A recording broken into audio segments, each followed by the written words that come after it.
नमस्कार साथियों, आप सभी का स्वागत है SVSC द एजुकेशन में एक बार फिर से। जैसा कि आपको विदित है कि भारत के जम्मू कश्मीर के पहलगाम में आतंकी हिंसा हुई। कुछ आतंकी, कुछ बंदूकधारी वहां पर आए और पर्यटकों को, यानी निहत्थे लोगों और बेकसूरवार लोगों को अपना निशाना बनाया और उसमें कई सारे पर्यटक, 26 लोगों की मृत्यु हो गई। उसके बाद भारत सरकार और पूरा भारत बदले की आग में जल रहा है। भारत ने कह दिया है, भारत सरकार ने कहा है इसका बदला हम लेंगे और उसकी शुरुआत हो चुकी है। शुरुआत इस प्रकार से हुई है कि भारत ने सिंधु जल समझौता जो पाकिस्तान से हुआ है उसको निलंबित कर दिया फिलहाल। तो आखिर सिंधु जल समझौता है क्या, इसको थोड़ा सा समझ लेते हैं। देखिए, जब 1947 में देश आज़ाद हुआ, आपको पता है आज़ादी के साथ ही बंटवारे का दर्द भी झेलना पड़ा था। तो बंटवारे में कई सारी चीज़ों का बंटवारा हुआ।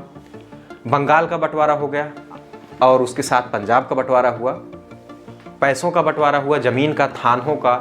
उसी प्रकार से कुछ नदियां ऐसी थी जो भारत और पाकिस्तान में दोनों में बहती थी, तो उनके पानी को लेकर बंटवारा होना था और उसका बंटवारा हुआ। बंटवारा किस प्रकार से हुआ, अगर इसको समझें तो आपको बता दें, सिंधु नदी तंत्र आपने पढ़ा होगा। सिंधु नदी तंत्र में 6 नदियां हैं। सतलज है, चिनाब है, झेलम है और साथ ही साथ रावी है, सिंधु है और ब्यास है। ये नदियां, अभी नदियों के पानी का बंटवारा होना था। बंटवारे की शुरुआत कैसे हुई? आज़ादी के साथ। देखिए, सिंधु नदी तंत्र पर अंग्रेजों के ज़माने में ही कई सारी नहरों का निर्माण हो चुका था।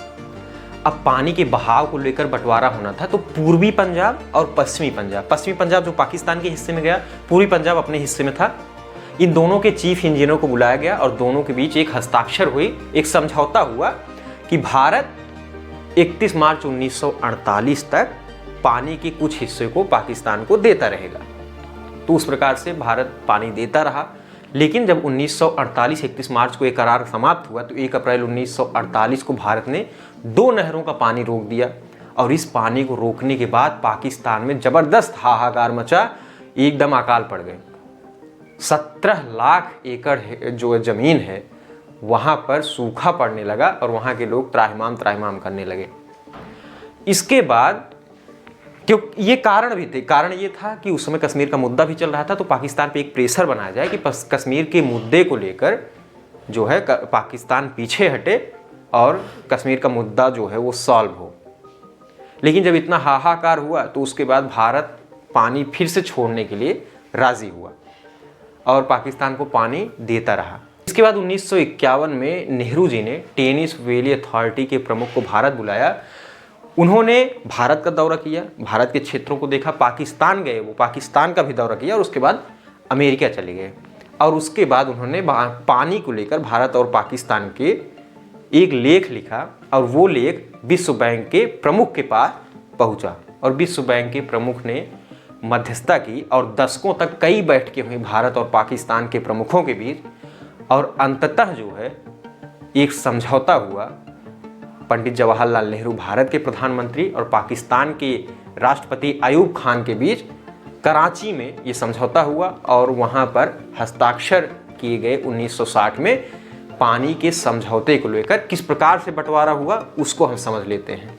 विश्व बैंक की मध्यस्थता में भारत और पाकिस्तान में सिंधु नदी को लेकर एक समझौता हुआ। सिंधु नदी और उसके सहायक नदियों के बीच एक समझौता किया गया। दशकों तक बैठक हुई, कई सारे बैठकें हुई दोनों प्रमुखों के बीच और अंततः 19 सितंबर 1960 को समझौता संपन्न हुआ कराची में हस्ताक्षर हुए भारत के प्रधानमंत्री पंडित जवाहरलाल नेहरू और पाकिस्तान के राष्ट्रपति अयूब खान के बीच हस्ताक्षर हुए। और वो समझौता क्या है उसको हम लोग समझ लेते हैं। भारत में नदियों का बंटवारा किस प्रकार से हुआ भारत और पाकिस्तान के बीच। जो पूर्वी नदियां थीं जिसमें सतलज, रावी और हम कह सकते हैं ब्यास, इन 3 नदियों का पानी पूर्ण रूप से भारत के उपयोग के लिए छोड़ा गया कि भारत इस पर 100% उपयोग इसका करेगा। और जो पश्चिमी नदियां जिसमें ये सिंधु नदी, साथ ही साथ झेलम और साथ ही साथ चिनाब नदी, इन 3 नदियों का पानी पाकिस्तान को दिया गया। पाकिस्तान इस पर पूर्ण रूप से उपयोग करेगा। हाँ, भारत इन नदियों में ऐसा कोई काम कर सकता है जिसे पानी का छीड़ना हो, जैसे मत्स्य पालन हो गया, साथ ही साथ कोई विद्युत डैम बना दे, मतलब विद्युत उत्पादन कर सकता है, क्योंकि वो टरबाइन पे डालना है, पानी इधर उधर तो जाएगा नहीं, वो फिर पाकिस्तान में जाएगा ही। साथ ही साथ कुछ सीमित मात्राओं में खेती के लिए उपयोग कर सकता है। तो इस प्रकार से जल का बंटवारा हो गया और इस प्रकार से चलने लगा। इन बंटवारों के बाद भी पाकिस्तान में सूखा पड़ा रहता है और आप समझ सकते हैं कि अगर भारत ने ये समझौता तोड़ दिया तो पाकिस्तान में हाहाकार मच जाएगा, निलंबित किया है। हालांकि जो शर्त है उस हिसाब से भारत पानी नहीं देगा, 80% पानी पाकिस्तान को देना है, लेकिन ऐसा हो सकता है कि 50% से दे, कुछ पानी रोक दे, तो इससे भी पाकिस्तान को बहुत ज़्यादा इफेक्ट पड़ेगा। साथ ही साथ कुछ आयोग बनाए गए थे। आयोग किस लिए? कि अगर इस समझौते को लेकर कोई विवाद हो तो उसको कैसे सॉल्व किया जाएगा। सिंधु जल समझौते को लेकर विवाद भी हो सकता है, इसको ध्यान में रखते हुए कुछ आयोग बनाए गए कि इन समझौतों को अगर कोई विवाद होता है तो इसको सोल्यूशन कैसे होगा।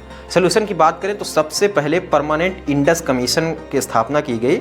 इसके द्वारा 3 स्तरीय विवाद समाधान प्रक्रिया बनाई गई, जिसमें अगर हम बात करें तो सबसे पहला जो है वो भारत और पाकिस्तान का एक द्विपक्षीय निकाय होगा, जिसमें कई सारे विशेषज्ञ होंगे और इन विशेषज्ञों के द्वारा इसका निपटारा किया जाएगा इस समस्या का। अगर समस्या का निपटारा नहीं होता तो इसे किसी भी आयुक्त के अनुरोध पर विश्व बैंक द्वारा नियुक्त तटस्थ विशेषज्ञों की जरूरत पड़ेगी, वो इसका निपटारा करेंगे। अगर फिर भी नहीं होता तो मध्यस्थता न्यायालय होगा, जिसको लेकर कई सारी चीज़ें हैं, और उसके बाद वहाँ पर इस जल समझौते के जो समस्याएं उत्पन्न होंगी उसका निपटारा किया जा सकता है। तो भारत ने एक कड़ा कदम उठाना शुरू कर दिया है। अब इसके बाद आगे क्या होता है, भारत कब पानी को छोड़ता है या क्या चीज़ें होंगी, उसको हम लोग समझेंगे नेक्स्ट वीडियो में। जैसा कोई सूचना होगा, इस अगर हम देखें इस जो दुर्घटना हुई है, ये जो आतंकवादी हमला हुआ है, ये बिल्कुल भी निंदनीय है और इसकी आलोचना पूरा देश कर रहा है, पूरा विश्व कर रहा है। ऐसी कायरतापूर्वक कार्य इन आतंकवादियों ने किया है, जिसका बदला भारत सरकार लेने की बात कह रही है। जैसा भी कोई सूचना होगा आपको जरूर सूचित किया जाएगा। यदि आप चैनल पर पहली बार है, चैनल सब्सक्राइब जरूर कर लीजिए ताकि हमारे हर वीडियो से आप आसानी से जुड़ सकें। मैं उम्मीद करके चल रहा हूँ आपने चैनल सब्सक्राइब कर लिया होगा। धन्यवाद।